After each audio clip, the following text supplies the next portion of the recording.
Okay, thank you everybody for joining us.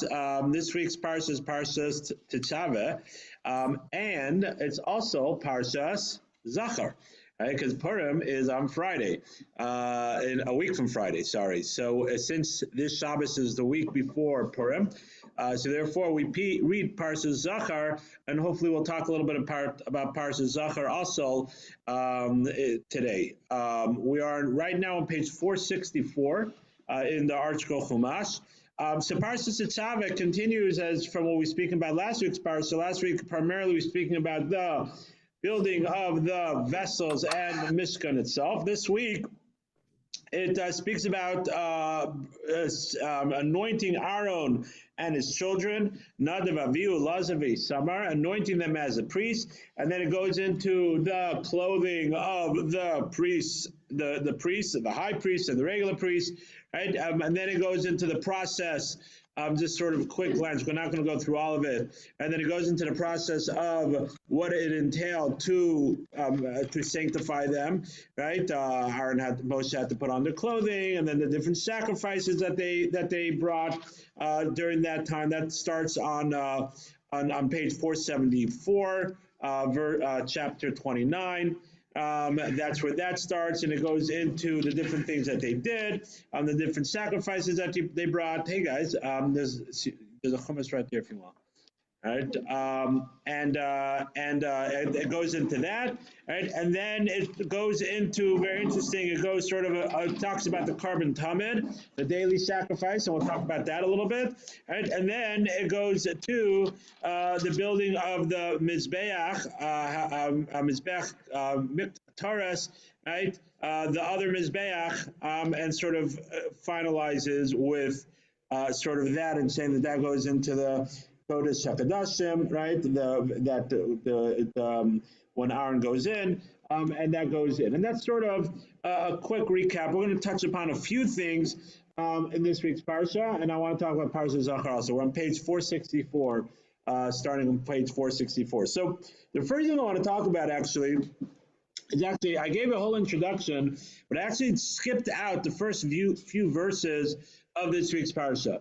The introduction was continuing with the tabernacles, right? This time starting with the sanctifying Aaron, identifying them, and as we gave that introduction. Before that, right, the first verse in this week's parsha actually speaks about a avoda, a service already that is being done, that's supposed to be done in the Mishkan, in the tabernacles, in the Beis Hamikdash, in the temple, right? And it says, "Va'ata tetzaveh, and you shall command, as Bnei Yisrael, the Jewish people, v'yichu alecha shemen zayzach, take for yourself pure oil, shemen oil, zayzach, that's pure. That's what is pure oil?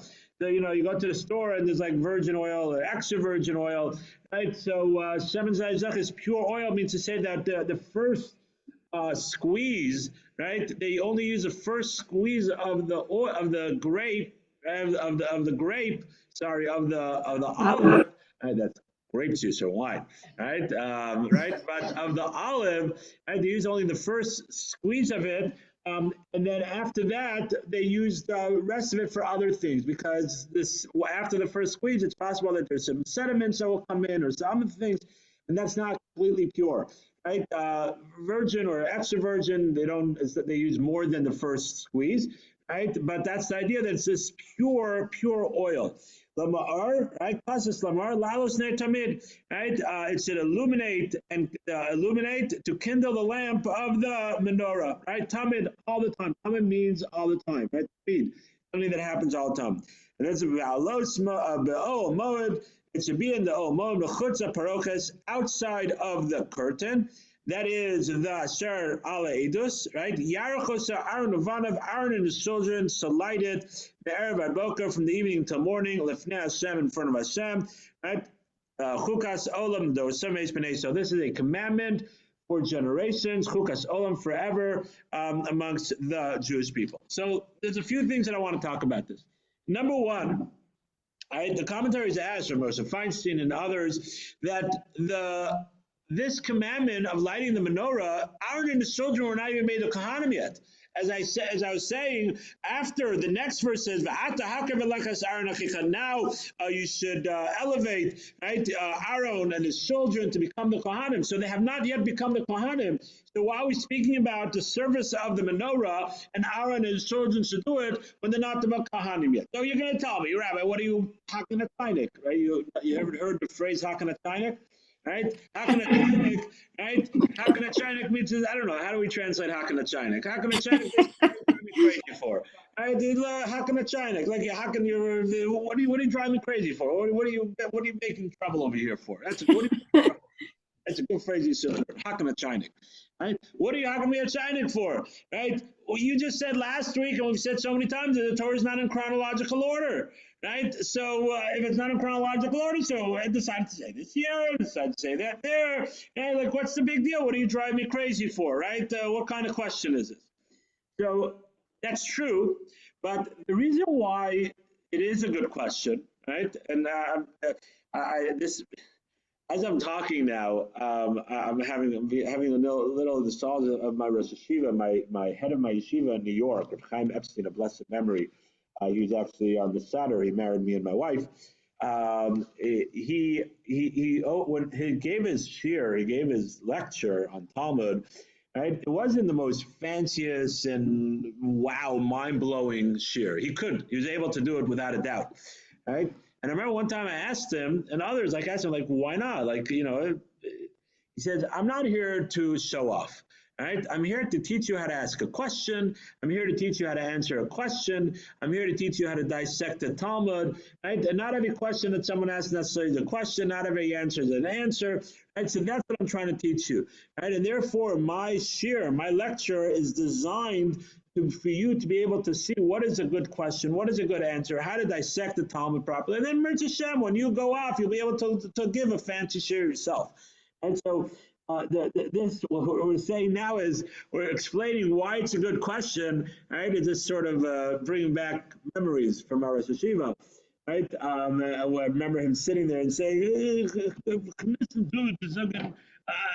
fancy shir. And to explain to you what is a kasha, what is a teretz. Right? That's what he used to say. Right? A kasha is a question, teretz is an answer. Right?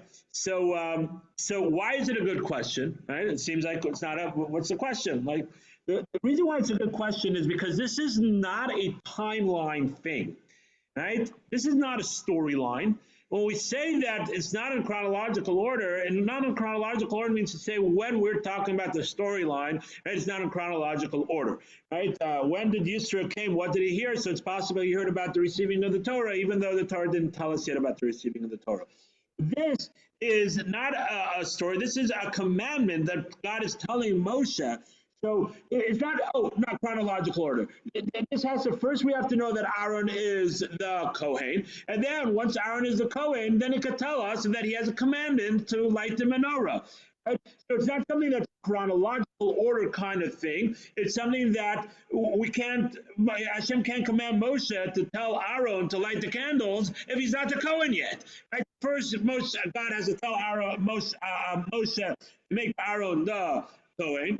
Right? And then you can tell him to light the candle. That's why it's a good question.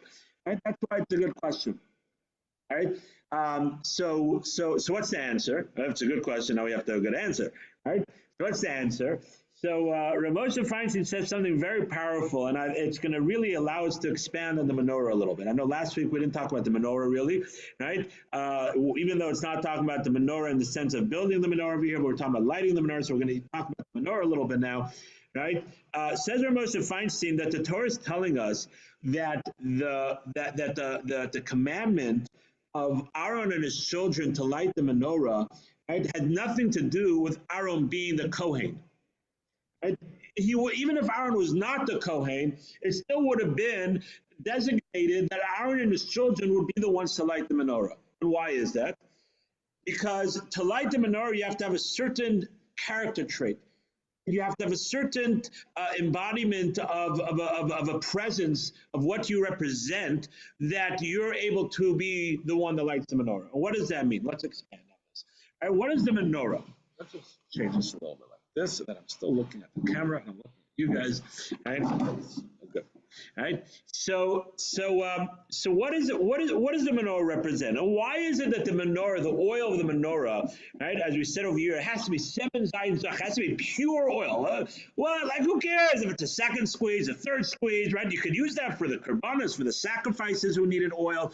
But for the menorah, it had to be pure, pure, pure, pure, only for the first squeeze. What's the idea? What is that for? And what does it mean? Right? La'alos ner tamid. Right? It says as it to kindle a lamp. Right? To illuminate. Right? To illuminate and to light it. What is this illuminating? Well, what's it illuminating? Okay, so it makes some light. Right? Okay, you need some light in it's dark. They didn't have fluorescent lights back then. They didn't have electricity. Right? So they need a menorah to make some light. Right? Is that what it's for? Right? Sort of just to put light into the temple? Right? No, because then it's pretty bad because it's all the way in the inside. What about the rest of the place? Right? What's going on? Right? So that's not what it's for. So the commentaries say the La'alos Ner Tamid says the light of the menorah illuminated the whole world. Really illuminated the whole world, right? And the Ner Tamid, you guys, you know what is a Ner Tamim? We all hear what is a Ner Tamim?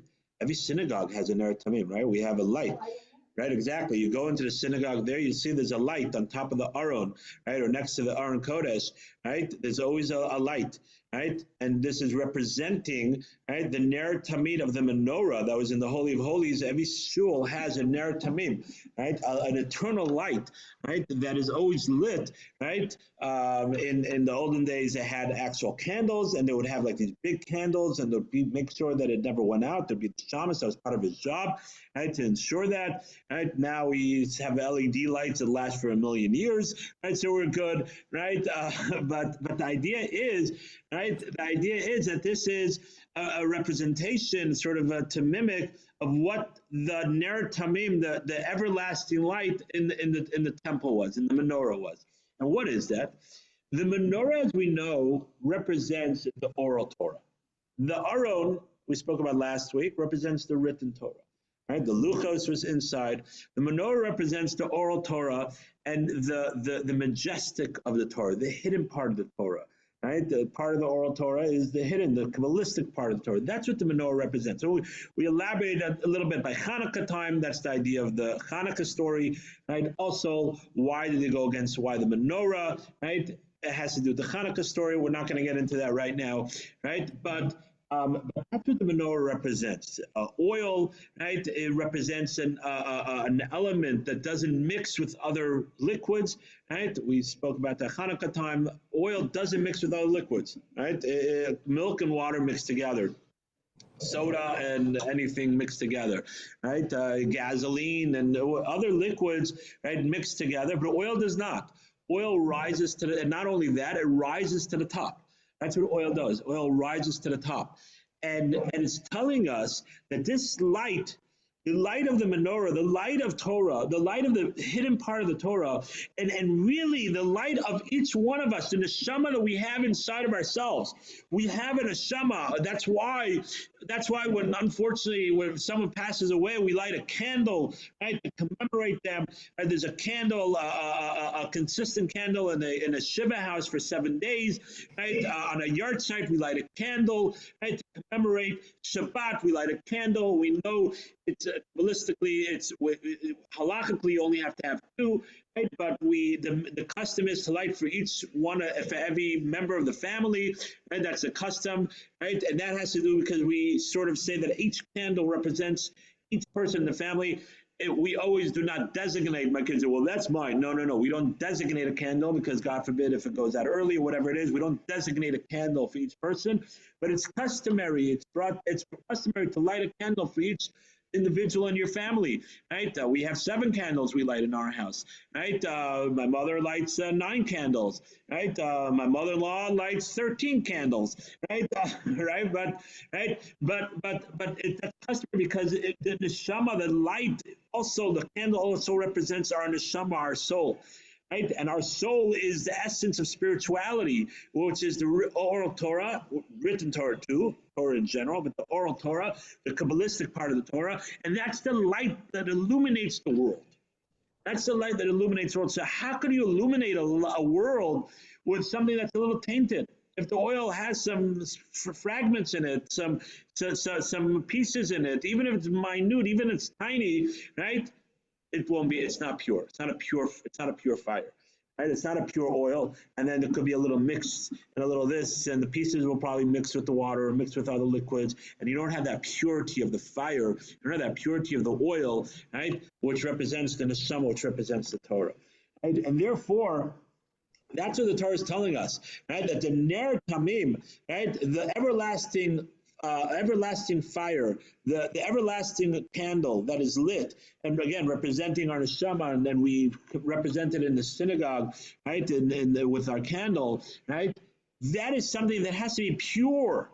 The korbanos could have oil when you mix the oil and the water and the flour and the things to make the different things that we need for different sacrifices. That's okay to have some sediments, right? It still has to be clean, right? But it's still okay if there's a little sediment. It's okay, right? But the neshama, the fire, right? Our neshama has to be pure. We have to ensure and work on for creating it pure, right? And that's the idea, right, of Aaron Ubana, of Aaron and his children, Aaron, who embody this idea of we know, oh, it's Shalom, Verodas Shalom. Aaron was a person who loved peace and ran after peace. Aaron was the one that when God told him that your younger brother, right, is going to be the leader of the Jewish people, Samach. The Torah writes about Aaron, right, forever and ever. The Torah is witnesses and says about Aaron that Aaron was Samach Balev. He was happy in his heart. He had no resentment that his younger brother, right, was going to be the leader of the Jewish people, even though he was a great rabbi himself, right? He was a prophet himself, right? We know that the clouds of glory, right, came because of Aaron, right? He was, but no, God said that his brother was going to be younger brother. Samach, he was happy in his heart. He was pure because there was no sense of jealousy, because he loved every person with a beauty. And how did that come from? Because he was pure. He had no sentiments inside of himself. His neshama was pure and beautiful, right? Glowing and illuminating the whole world. And that's how he was able to Rodei Shalom, to run after peace. That's how he was able to bring people closer to Torah. He was able to fix relationships with people because he was a walking beacon of purity, of beauty, of radiance, of Torah. Spirituality, and that's contagious. And once you have that, all the nuances of the materialistic world that we get all caught up in, he did this, he did that, and she said this, and he said that, and blah, and see, he leaves his socks on the floor, and she doesn't do that, and all these things that create bickering and fighting, and then didn't tell me this and that, and my friends, and my father, and my mother, and my sister, and my this, and my brother-in-law, and my friends, and all these things, right? These nuances, right? We look at it, they think they're so big, but really, if you stop and think about it, where did the fight start from? Where did our relationship start going away? It really all starts from this stupid little thing, right? Nuances that really just morphed and became bigger because we never talked about it. We get so or jealousy, right? Or it's jealousy or whatever it is. But when you have a pure neshama, when you have a beautiful neshama that's illuminating, all that falls apart, right? That's the ner tamim. That's the everlasting candle. That's why Aaron Ubanav would have been the ones lighting the menorah, even if they wouldn't have been the kahanim, right? That's also why they were kahanim, right? Okay, right? They would have been lighting the menorah because that's what the menorah represents, and I think that this is something that we could all reflect on. Right? Something that we could all reflect on. Something that we could all, and me included, to look internally and say, yes, we don't have the menorah, right? Oh yes, we have our ner tamim in the shul, but we all have a ner tamim inside of ourselves. We all have our neshama inside of ourselves, our soul, right? How is it pure? It is pure. You heard the concept, the pintalayid, right? The pintalayid, right? The pintalayid means to say there's that ever pure part of the neshama that's not tainted. I am a Star Trek fan, right? Okay, yeah, something about me. I like Star Trek, right? I think I've said it before. I've said it definitely in many other classes, right? And just like in Star, there's a force field, right? You have force fields. You guys watch Star Trek? Yeah? No? when I was a kid. Okay, you can still say I'm still a kid, right? I'm still a kid. Enterprise, Voyager, Okay, right? Right. Deep Space Nine, right? Spock, yeah, right. That's the code. Come on, right? So there's something they sort of have a force field, right? A force field. No, nothing can get through the force field. If it's force field 10, it's like the highs, no germs, no nothing can get through it, right? So there's sort of a force field around part of the neshama, a part of the neshama that never gets tainted. We just have to find it, right? Never get doesn't not no, none of our transgressions or none of our things affect that part. It's always, and that's why it says that we could always return because we always have as deep as deep as we go, right? As far as we might have strayed from the path, right? We always have something to bounce back from. There's always part of the neshama that's pure. God sort of put a force field around it that doesn't get affected. It might be it might be covered, it might be under a lot of rubble, right? But if we start digging and moving things away, we'll find it. And then once we find that pure part of the neshama, we could, as we know, fire, right? A little fire could create a tremendous amount of fire, right? You just need a little spark, a little something to all of a sudden ignite it, and all of a sudden your neshama is burning bright, right? That's all we need, right? And that's the thing. We all have our ner tamim inside of ourselves, right? That we have to find and cultivate and allow that to start illuminating through ourselves and then illuminating the world. And that, my friends, is, I know we haven't even gone to the rest of the parsha yet, right, but it's fine, all right? It's good, right? This, my friends, I believe, and it's not I believe, a lot of people say this is a true idea of tikkun ha'olam. And we hear the word tikkun olam a lot thrown around. Tikkun olam, yeah, okay, so let's go collect some garbage. And the tikkun olam, let's do this, I'm doing tikkun olam. And we hear the word a lot, right? And it's used by many different organizations, right? And many different segments of Judaism, right? Tikkun olam, it's a beautiful thing, right? Tikkun olam, great. But what does tikkun olam literally mean, right? It comes from aleinu, right? What do we say in aleinu? L'sakein olam b'malchut shaddai. To fix the world, b'malchut shaddai, with God's presence. Malchut, the kingship of God, with God's presence. That's what true tikkun olam is. Right? Yes, we might make a kiddush Hashem by cleaning up, and we might make a kiddush Hashem by going to visit people that need, and going to helping the giving food to the firefighters on Thanksgiving, and these are nice things that might sanctify God's name, right? But the idea of tikkun olam is to bring God's presence into the world. And the greatest way that we could do tikkun olam is, what is the word called? Light unto the nations, right? We've heard that before. We are a light unto the nation. Or la goyim, it comes from the verses. Or la goyim, we are a light to the nations, right? Literally the idea of light. We ourselves, each one of us, could be an or lagayim, could be a light unto the nations, because when we illuminate our neshama, right, la'alos ner tamim, to light and to illuminate our ner tamim, then we radiate light, right? People see us, people say, wow, right? Look how they act, look how they are, right? How dedicated they are to their religion, and how they won't compromise on their religion. I've heard this many times, right, from non-Jews. Many non-Jews I've dealt with, and a lot of them say that they respect, right? They truly respect those that do not compromise their religion, right? Those that compromise their religion, right, for this and for that, again, okay, they're friendly with them, but they have tremendous amount of respect, right, for those that don't compromise their religion, right, for Shabbat or for a ball game or for this or for that, whatever it might be, right? We don't need to do it because they respect us. We're doing it because we are illuminating ourselves, right? We're illuminating ourselves and we become Or Lagayim. That is truly being a light unto the nation, and that's true Tikkun Olam. That's the ultimate concept of Tikkun Olam. And that's what this 3 verses that we just read, right? Sorry, 2 verses that we just read, right? I believe is bringing out, right? And that's what the ner tamim, the shemen zayzach, the pure oil, has to be, because when we have that, then we could truly illuminate the world, right? Because each one of us is a ner tamim. Any questions or comments? Okay, so let's move on. Okay, so we're going to skip a little bit, right? because I want to talk about the Parshas Zachar also. All right. So as I said, the next what's it called again? Speaks about that God is telling Aaron, Moshe to elevate Aaron and to tell him to different clothing. Right. What I want to talk about is it talks about all the different clothing. Right. 1 second. Talks about the Avnate and the Choshen. I'm just skipping a little bit because we don't have time to go through all of it. It goes, let's see, some ill, right? And he's to make the clothes, the robe, right? And let me just make sure I got this right.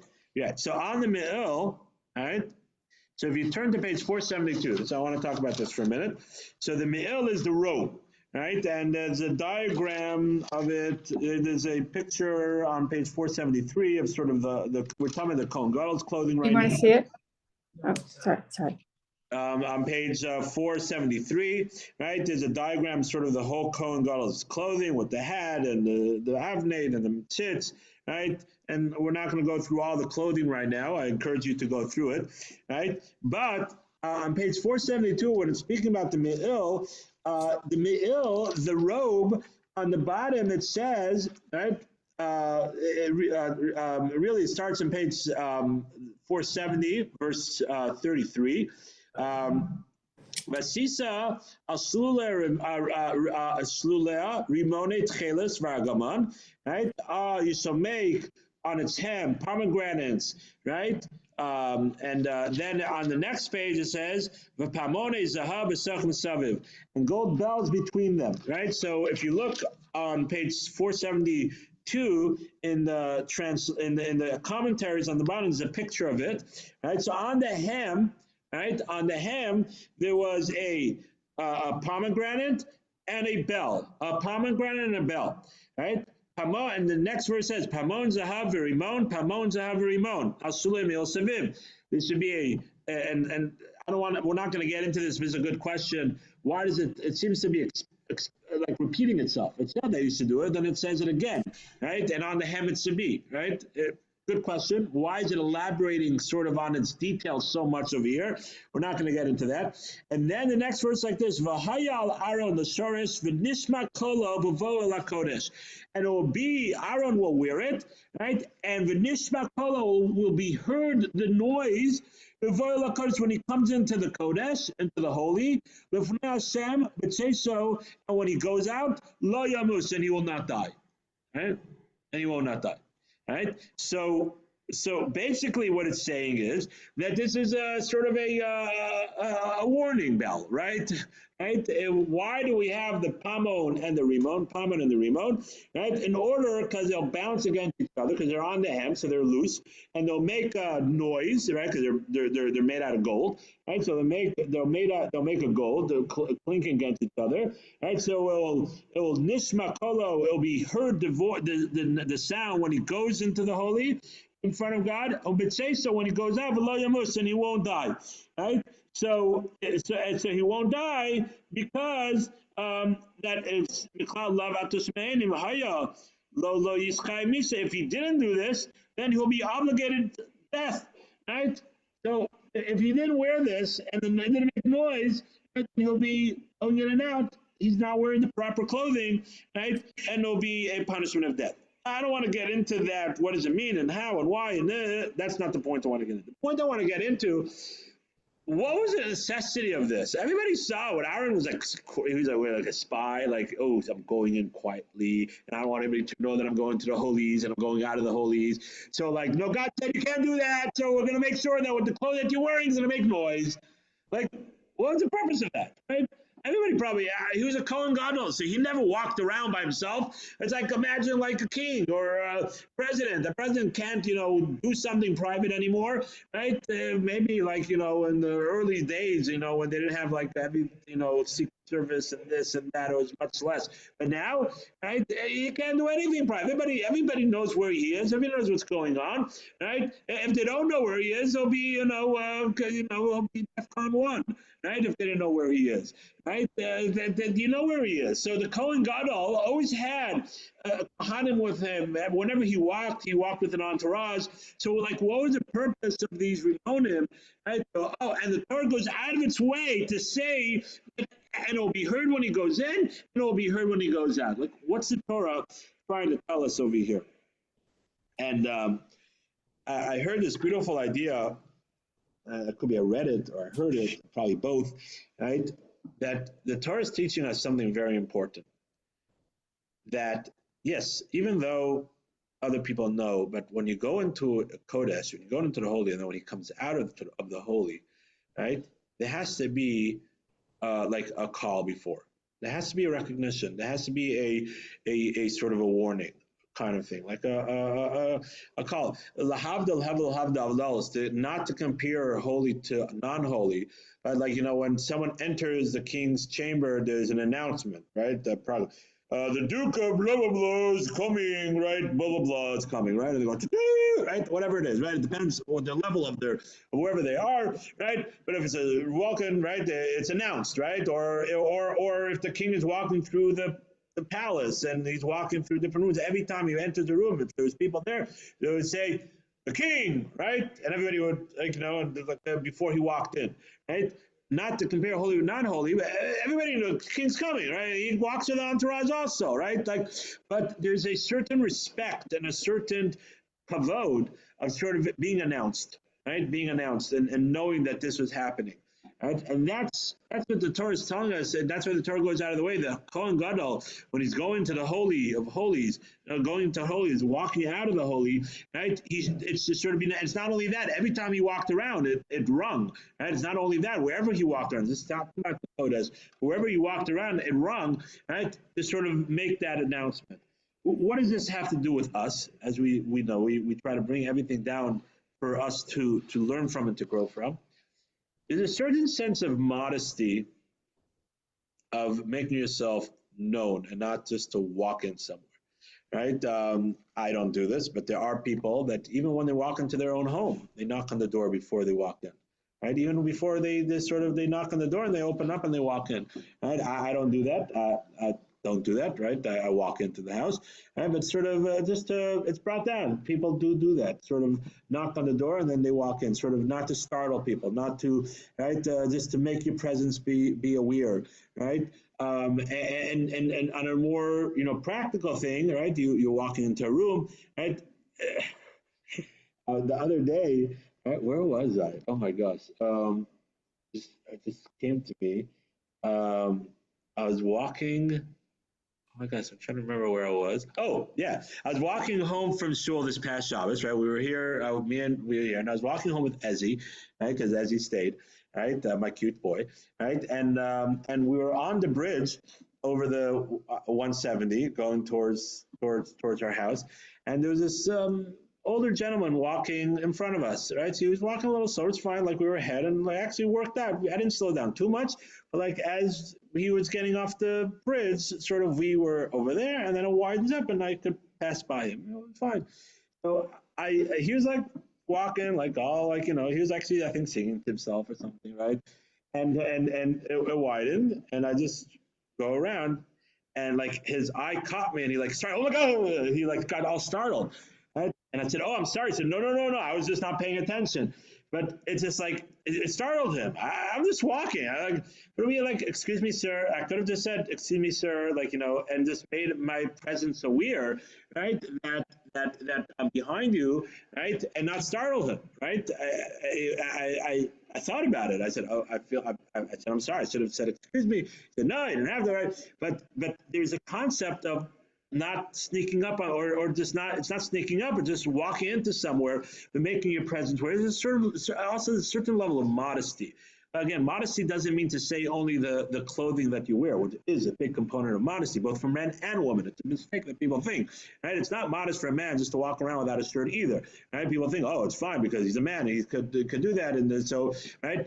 Of course, it's not as lack of modesty as if a woman does that, right? Just the way God created us, right? But still, there's a lack of modesty to do that, right? Modesty is a sense of dignity. That's what modesty is. It's a dignity of how we dress, right? And how we act, right? And one of the ideas of modesty, of a dignity of how we act, is also to make our presence aware, be aware of, be known that we're here, not to startle people, not to just walk in, not to just to all of a sudden people don't know there's a level of modesty. Also, just maybe someone's in a quiet conversation or something and you sort of come up, right? You shouldn't do that. You said, excuse me, right? You see some friends talking, right? You don't know what they're talking about, what they're not talking about. Could be you're going to hear something you're not supposed to. Maybe that's why you're speaking up, but that's not, even if that's not why you're speaking up. You said, hey guys, right? And then walk over, right? Okay, sometimes you want to be cute and you give them a pat on the back, things like that. But, otherwise could be a lack of modesty because even though you don't mean to eavesdrop, but you're going to hear what they say. Could be they're tough, could be they're not. So that's just, again, there's many ramifications to this, right? But it's just something to reflect on, and the Torah goes out of its way to tell us about the Rimonim, right? About the pomegranates and the bells. I think it's something to reflect on. Okay, so let's move all the way. We're going to skip, right? We're going to skip a lot, right? To go through all the different sacrifices that they brought. To page 480, because I also want to talk about Parshah Tetzaveh a little bit. And if you go to page 480, it speaks about another sacrifice. It says like this, verse 38. Kvasim b'nei shana, shnayim layom tamim. Right? We should bring a sheep, and within the first year, every day, right? Every day, tamim is every day, consistently. Right? It's a kavasa echad taseh b'boker. One of them you should do in the morning. It's a kavasa sheni taseh ben arbaim, and the other one, the second one, you should bring in the afternoon. And we call that carbon tamim ben b'boker, carbon tamim ben arbaim. Carbon tamim, the daily sacrifice, right? One of the things that they say when the fast of the 17th of Tammuz, right? One of the reasons why we fast was because it's the first time that they didn't bring the carbon tamid since the beginning, since they started bringing the carbon tamid. It was almost 800 years of consistently bringing the carbon tamid. Right, our morning service, they say, is instead of the carbon tamid. Our afternoon service is instead of the afternoon carbon tamid. Right, the daily sacrifice is carbon tamid. What's so important about the carbon tamid? Right, what's like tamid? What's the importance of the daily sacrifice, right? What's like, so, okay, so you bring it here, Pesach, Kippur, right? Like, what's this is whatever, Monday, every day we do this, like, daven every day. Like, what's the importance and what's the idea of tamid? And the answer is really simple. The answer is consistency. And what do I mean by that? What I mean is that when you do something consistent without a break, that is the ultimate sign of respect and showing the importance of that thing. Without a break, right? Doing it consistently and realizing this is something I have to do all the time, you breathe consistently, right? Unless you have sleep apnea, and then you have problems, right? And yes, my wife knocks me out, right? Oh, sleep, wake up, right? But otherwise, but we breathe consistently, right? We have our consistent eating, right? We can't, if we don't, there's things that we have to do, right? Consistently shows the respect and the importance of that thing. The carbon tamim, right? The idea of tamim means to say that this is something that the Jewish people as a group, right? And the Kohanim brought it, but it was collected from the money from everybody to bring these karbanos, right? That's part of what was collected to bring these karbanos, right? This is something that represents the Jewish people, that there was a consistent, without a break, of doing something. As the famous line goes, 12 plus 12 is not 24. Where does that come from? That comes from Rabbi Kiva, right? The famous Rabbi Kiva, right? When he went to start learning, right? So he barely knew the Aleph Beis, right? And he started learning, and he went. He was learning for 12 years, and he was coming back, and he had some students. He was ready. He had some students, not that many. And when he overheard his wife, he didn't walk into the door yet. He overheard that his wife was telling his friend, that if Akiva would ask me to learn another 12 years, I'd tell him to learn another 12 years, right? You heard that? He turned around and he went back to learn for another 12 years. So ask all the commentaries of Chaim Shmulevitz and others, why didn't you go in, say hi, right? Give her some flowers, right? Say thank you so much, and then turn around and go learn, right? Why did it say he turned around and he didn't walk in, he turned right around and he went to learn for another 12 years? Well, why did he was right there, he was by the door. Why didn't you say hi? Thank you, great, right? Wow, this is a schus, this is a beautiful thing, right? You're a tzedekis, you're a righteous woman. He didn't turn around. Famously says of Chaim Shmulevitz, it's not him. He has a whole essay on it. He quotes others. Famously, the idea is 12 plus 12 is not 24. Right? 12 and 12 are two different numbers. Right? Yeah, you add them together, make 24. But it's not a 24 consistent learning. He felt that if you would have broken that, if you would have gone in and said hello, and again, we're talking about Rav Akiva's level. I'm not saying that me and you should do that, right? Yes, you could say hello to you. I go home every night and say hello, right? Right? You should do that. But on Rav Akiva's level, right? If you would have gone in, he would have made it 12 years, and now another 12 years. But since you went right back, right, without any interruption, that was 24 years. 12 plus 12 is not 24. And I like to play with my kids backgammon. Chess, right? Backgammon. And I always tell my kids that each dice is its own number, right? Each dice is its own number. You can't put the two and say, I want to do a 5 or 7 or 12 or whatever the numbers are, right? Each one is its own number, and you have to move each piece down, because if you are if the number ends up to be on a double, you can't do that, right? 6 and 6 is 12, but if you have your pieces in the beginning and the number 6, right, is covered, then you can't move it. Right? Oh, but 12 is not covered. It's not true. Each dice is its own number, right? It's not 12. It's 6 and 6. Right? And that's the thing that he said, 12 and 12 is not 24. Right? The idea of consistency, the idea of not having a hefsek, of not having a separation, right? Not only is it the respect and the chashivas, but the energy that you have, right, is not the same. Not to compare again, holy and non-holy. If you speak to anybody that's on a diet, you speak to anybody that does exercise, right? And I'm not telling you to speak to me, right?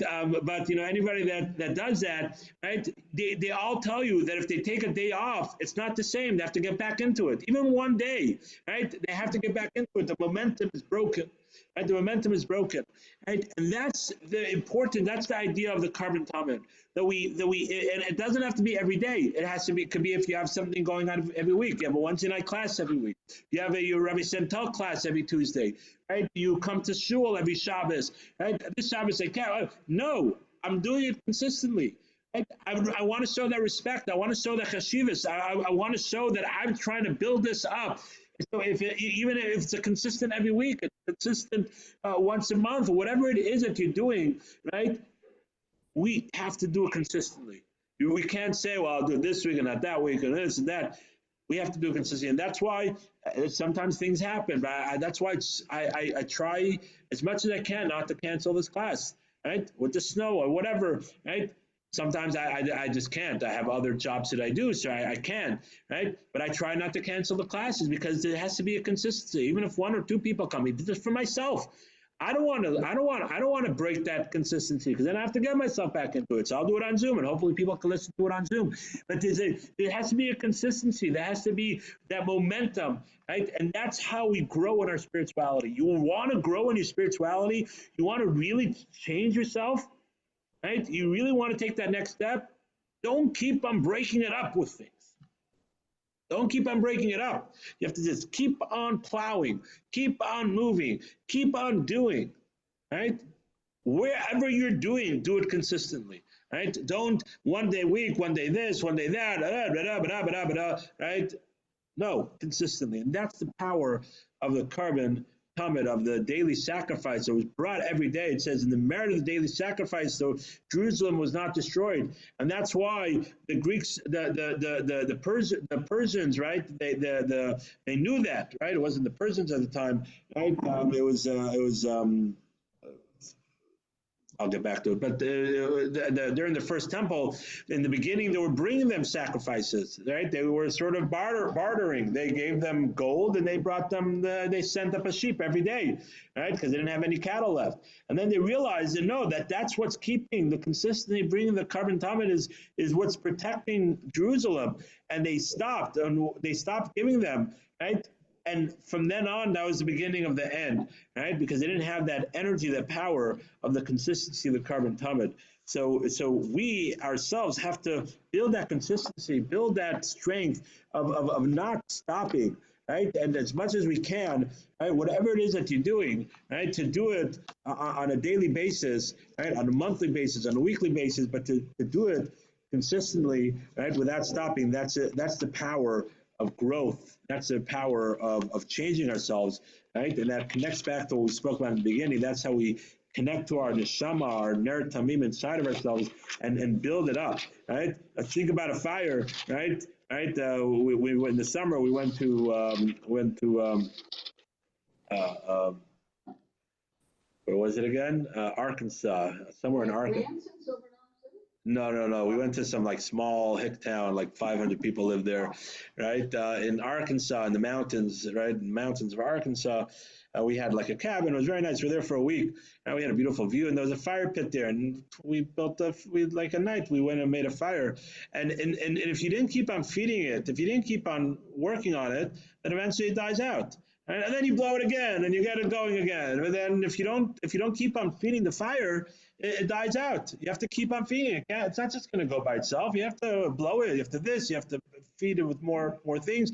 And that's the neshama ourselves also, right? Our soul, we have to keep on feeding it. We can't say, well, okay, I gave it a good boost, right? No, it starts fizzling out. Our strength, our neshama fizzles out if we don't keep on feeding it. And that's the same idea as a fire, right? That's in our sum again. Back, it's compared to a fire, right? Because you have to keep on feeding it, otherwise it starts dwindling. In the beginning, it's still fire, but it's a little less and a little less, and eventually, it goes. But it definitely doesn't keep on growing, right? If you don't keep on feeding it, right? It's not going to die if you wait a little bit, a half hour, and then feed it again. You might keep it where it is, or it goes down a little, but then you bring it back up. If you want it to grow, you have to keep on feeding it, keep on feeding it. So to our neshama, we have to keep on feeding it. Okay, we have a few more minutes left, and definitely not enough time to speak about Parshas Zachar, right? But we will talk about Parshas Zachar because that's what it is. Right? Parshas Zachar. What is Parshas Zachar? Right? Parshas Zachar is the remembrance Zachar. Remember what Amalek did to you, right? On the way out of Mitzrayim. Where is that? That's the end of Parshas Ki Seitzei, on page 1066. 1066.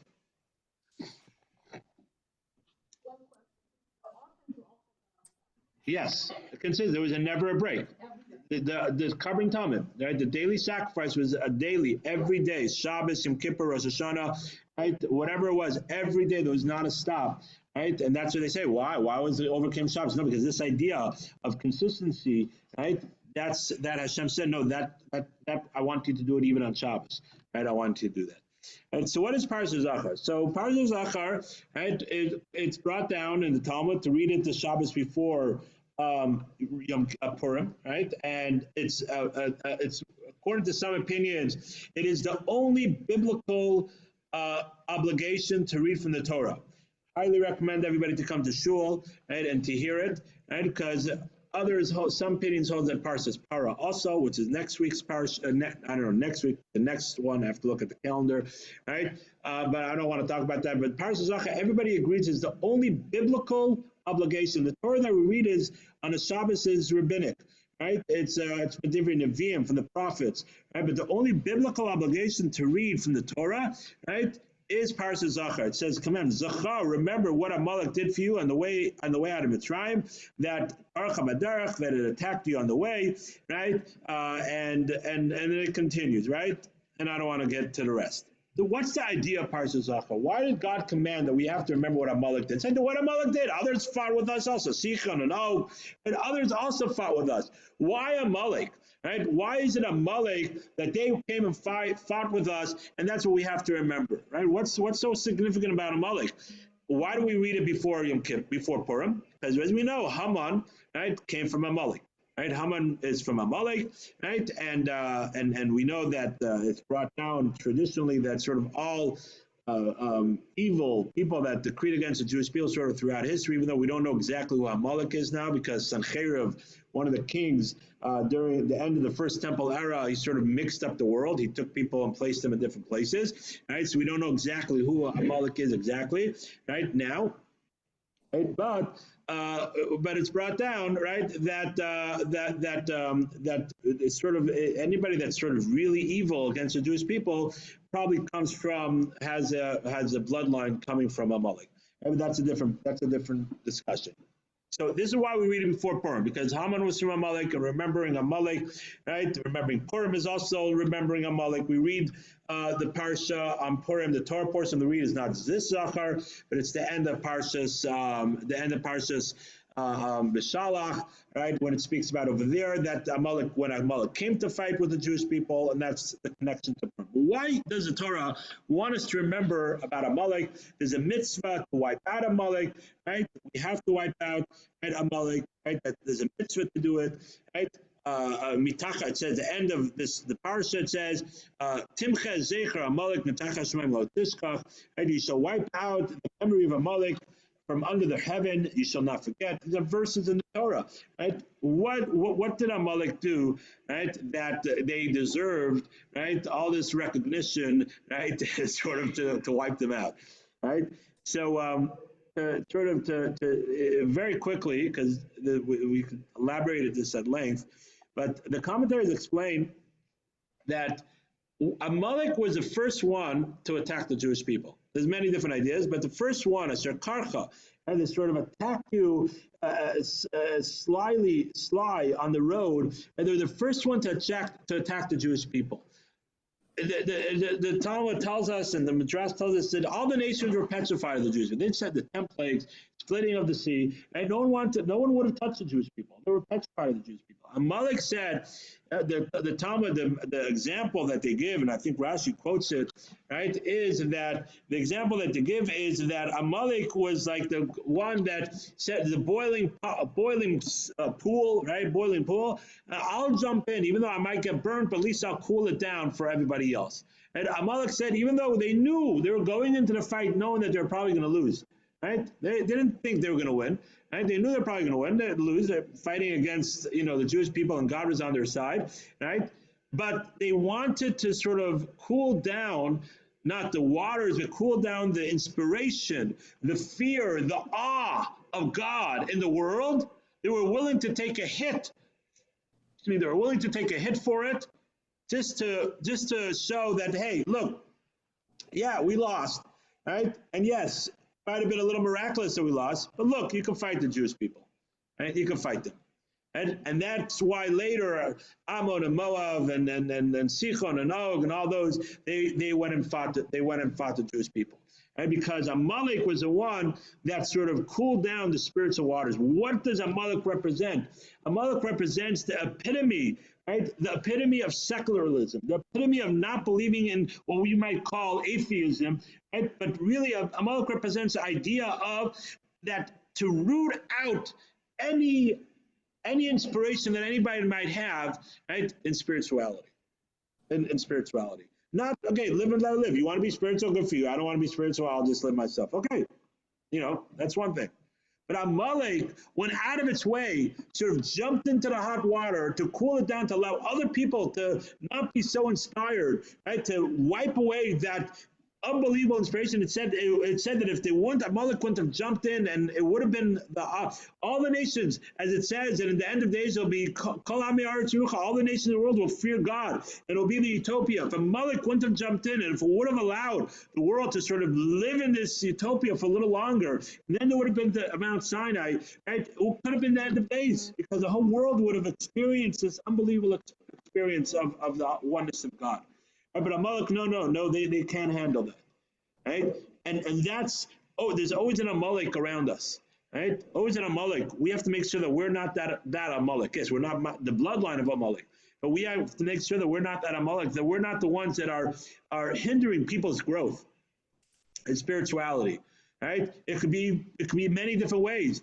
Right? I've had it once with parents not wanting to allow their kid to go continue studying in Israel or other places. No, you have to. I know this clearly. Unfortunately, a family I know, right? The son was studying in Israel and he was doing great, and the parents said it's enough. You have to come and go to college. You have to get a degree, right? And he wasn't ready yet. He wasn't strong enough yet. He needed at least another year to continue his growing, right? And sort of cement himself a little bit more, and his parents put a tremendous amount of pressure on him, and he came back, and unfortunately he's not religious now, right? He's not religious now. They've sent him to a college, where it wasn't a strong Jewish people. There was and he got, right? Thank God he married a Jewish girl, right? But he's not religious. I'm not the one judging, but I'm just saying we don't understand the actions that we do, right, can have such ramifications. We have to think long term. Are we doing something that's in a Amalek kind of situation where we're hindering people from growth? We're diluting. If a rabbi gives a good speech, right, yes, he might have done something funny or whatever it is, and we make a joke about it, right? And it's sort of, and now all people can think about is that and not the inspiration that he gave. You're doing an Amalek action right now. Right? You're doing an Amalek. Keep it to yourself. You thought it was funny, okay. You're doing an Amalek action because you are hindering people from growth. You're saying, no, I'm not going to support a certain place, right? Because they don't have enough secular, or they don't have this, or they're too religious, or whatever it is. You're not allowing people to grow in their spirituality, right? This could be so many different ways. We're not talking about standing up and saying, no, we're anti-Judaism and whatever it is. Unfortunately, there are people like that and promote and we're not even talking to that extreme. We're talking about nuances in our lives, and we have to think about, am I promoting spirituality, or God forbid, am I not promoting spirituality? If my actions, what I'm doing, right, is hindering people from growth, right? Might be influencing other people, even our actions. We have to think about it twice, right? Right? How we come into shul, right? And we go in the back and we schmooze with people, right? Other people might think it's okay to schmooze during davening and to talk and to this. You just cause a few other people not to be continuing to daven. Our actions have ramifications, right? We have to think about that. Better to schmooze outside before you walk in than to schmooze in the back in the shul, because other people might learn from you. It's not for them to learn. I'm just doing what I'm doing. Don't learn from me. But they do. They do. So too bad. Your actions have consequences, right? But on the contrary, we go into shul, we daven nicely, and we listen, and that has positive ramifications. That's being mocha Amalek. That's getting rid of Amalek. So we all have this power. We read the Parshah of Amalek. We have to remember that, yes, there's a physical Amalek, and we have to physically wipe them out. We don't really have an Amalek nowadays, but the spiritual Amalek, what Amalek represents, right? We all have to wipe out that Amalek from within us too, right? Timcha Zecha Amalek, rid of the Zecha Amalek, of what Amalek represents. Each one of us has to reflect internally and make sure that we get rid of that Amalek internally inside of us, and not be the one that says, no, it's okay, you don't have to go to shul, it's okay, you're doing fine, where you are is okay, no, you don't have to grow, you don't have to eat kosher, it's okay, right? No, don't be that. You might not be the one saying, oh, how can you not eat kosher, right? You might not be that person either. Don't try to appease them. Don't be the one that's okay. You're fine where you are. You're okay. It's okay. It's okay. We're all good. We're all Jewish. We're all fun. We're all loving. Hey, we give the answer, but shalom.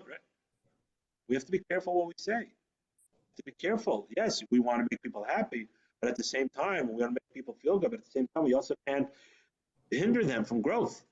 Right? You don't realize that they might be sort of on the cusp. Oh, yes, someone told me I'm okay where I am spiritually. Oh, it's okay. We have to be very careful with our words, even when we're trying to encourage someone. And we have to be very, very careful, right, of our actions and our words, and we're not ones that are causing, because that's an Amalek thing. It's an Amalek thing. I know it sounds harsh, but it's something that we have to hear. Thank you, everybody, for joining us today, and wishing everybody a Shabbat Shalom in a few days. And we will see you next week. Next week, pay attention. The time change is going to be different. Mincha Maariv is going to be later because it changed the clock. So we're sort of going to change a little bit. Next week, anyways, it's going to be a little different because I have to do it a little early. So I think we're going to do it next week at 6. I hope that works. All right. We're going to do it 6 next week. Mincha Maariv, I think, is 6:45. So just go into Mincha Maariv. Then the following week, we're just going to have to figure out exactly when we're going to do it. But so please pay attention to the timing.